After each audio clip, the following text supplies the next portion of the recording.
in our Florida area, but I am one of our animal care staff, and I get the privilege of taking care of a lot of animals that you see on this boardwalk. So I'm just going to do a little chat about Mickey, our Florida Panther. While I do have this door open next to me, I have some mesh exposed, so I can do a little feeding session with him. While that door is open and these stanchions are set up, I do ask that you stay on your side. If for some reason you do come under, I do have to close the door and end the chat early, and then Mickey wouldn't get his entire snack and he might be a little sad about that. So I'm going to just talk for about 5 minutes, and then after that I'll close the door, I'll take the stanchions down, and then you guys can come see him a little bit closer. So if all that sounds good, I'll get started. But like I said, Mickey is one of our Florida Panthers here at the zoo. We have 3 of them total. So in this habitat we have Mickey, in the next habitat we have Walter, and then if you keep going we have Lucy.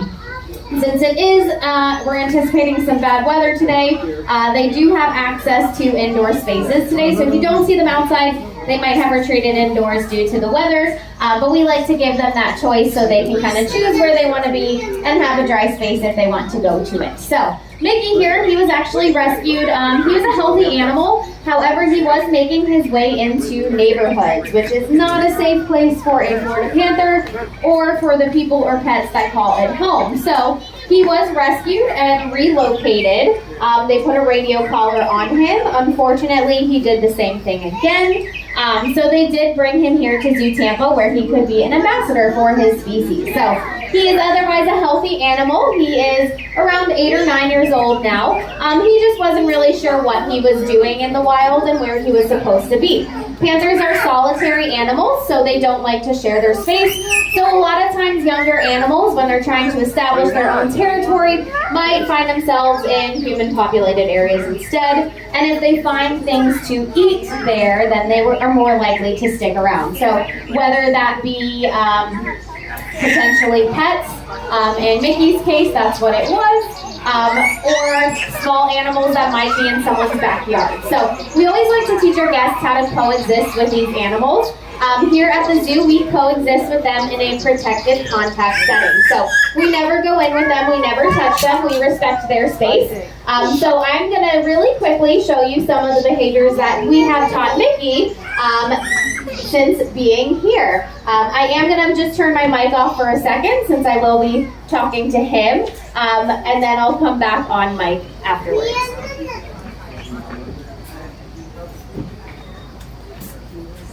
Gotta get all my things together.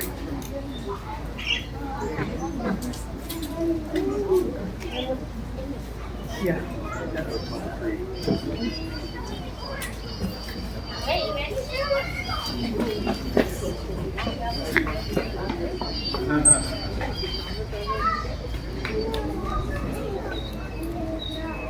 These I can eat it. No.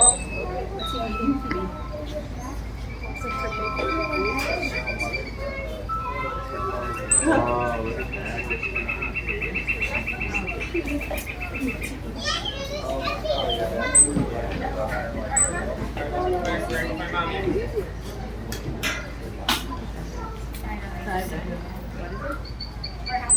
I don't know. I was really loving it. Thank you.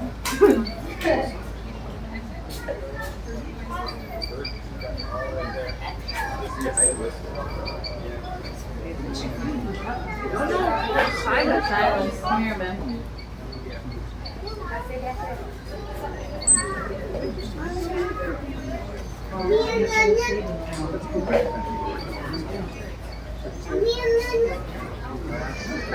I saw it. His hand, his feet,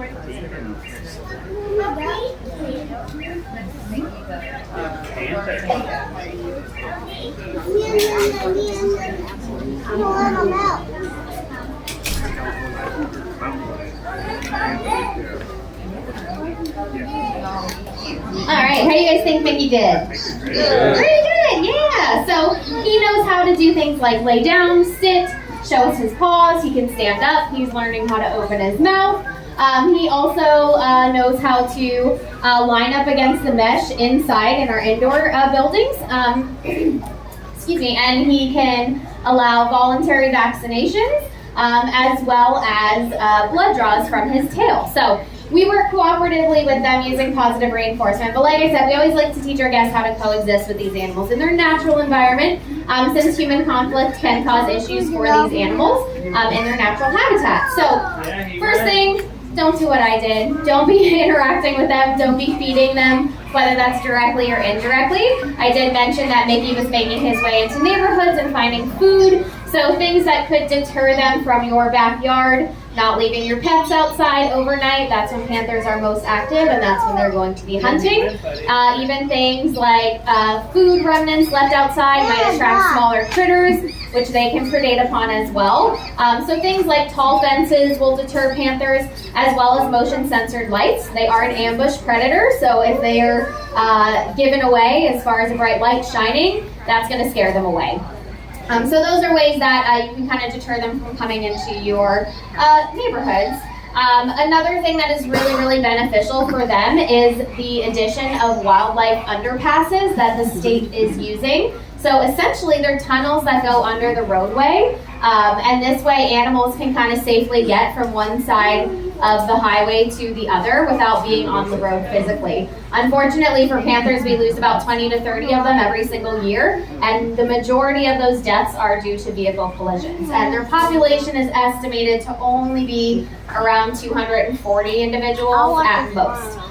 So something that is really beneficial to them, and it's a really cool partnership between FDOT as well as Fish and Wildlife biologists kind of working together to hopefully help save this species. And then the last thing we always ask our guests for any coexistence with any species is just support for conservation. And just by being here today, you guys are supporting different conservation efforts and partners that we work with. One of them being the Florida Wildlife Corridor Foundation, and what they're doing is they're working to preserve natural habitat here in Florida. So they have a corridor or a big connected landmass in Florida that they want to protect. Right now they do have some of that protected, but there is more work to do. So give them a like or a follow on social media, share their posts, spread the word. It's a really great organization that is working to save habitat not only for panthers, but all the animals that call Florida home. If you want to learn more about that corridor, where it is, what animals it will benefit, we have a lot of graphics up the boardwalk to your right. And then we have some in front of our next panther habitat down to your left as well. So I'm going to stick around. I'll answer any questions that you guys might have. I'll go ahead and take these stanchions down so you guys can get a little bit closer, especially if Mickey likes to go up in his little fort up there. But I hope you guys have a great rest of your day here at Zoo Tampa. Stay dry, everybody. More about the Florida Panther, if you're interested.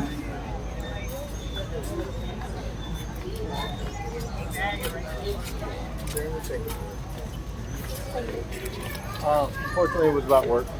Drama wants to. I understand that. Need to do. My brain does that too.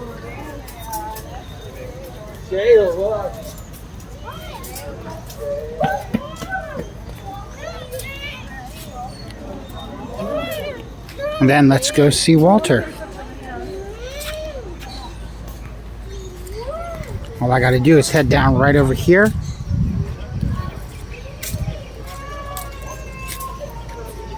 Does not look like Walter's out right now. Looks like he's decided to go inside. Yep, he's inside. I wonder if I can get a good shot of him. Nope. He does not look like he wants to be, but that would be where he'd go inside, stay dry. He's coming back out. Walter, come on. I know you want to come back out. You don't want to be staying inside.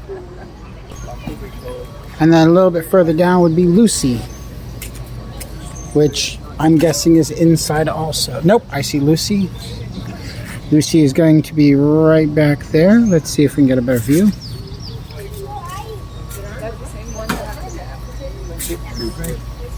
There. And that would be Lucy right there. I've only ever seen two here. So, Yeah. if you're ever interested, let me show you how you can help.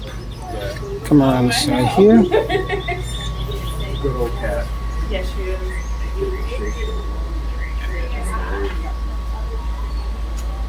You know why she never had young? Not necessarily.